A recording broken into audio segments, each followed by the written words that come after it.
የህወሓት ወረራ ሲመጣ የሚደራደሩት በአማራው ርስት ላይ ነው፣ በአማራው አጽመ ርስት ላይ ነው፣ በአማራው ይዞታ ነው፣ በአማራው ሁሉና ላይ ነው። ዛሬ የወልቃይት ጉዳይ ለአማራ ፋኖ ብሔራዊ ንቅናቄ መፈተኛል። አይቻልም። በዚህ አይነት በእኛ ህልውና ላይ ተደራድሮ ለስልጣን መብቃት አይቻልም የሚል ግልጽ ጥያቄ በአማራው ህዝብና በታጠቀው የፋኖ ሰራዊት አማካኝነት እንዲታወቅ የማድረግ ስራ በመስራት ሚናቸውን መጫወት እንዲችሉ ግድ ይላል።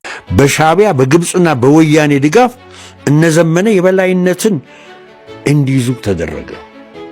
ያንን ባላንስ ኢምባላንስ አረጉት ነው። የዳያስፖራው ተቀዛቅዟል አሉ። የነ ግብፅ ብር እና የነ ኤሪትሪያ ብር ከዳያስፖራ የትናየት የሚበልጥ ነው። ለዚህ ነው እስክንድር ነጋ አቅም ያነሰው። በዳያስፖራ የዳያስፖራ ብሩን ይዞ ነው ሸዋ የተቀመጠው።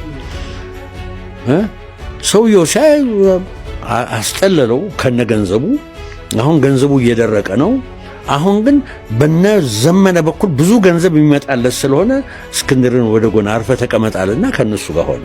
ይሄ አሁን የተመሰረተው የአማራ ፋኖ ብሔራዊ ንቅናቄ ይሄ የፋኖ አንድነት ጸረ አማራ ነው። ሻዕቢያ ላይ እንዳይዘምት ያንን መጠበቅ ነው የሱ ስራ። ፎርጌት አማራ።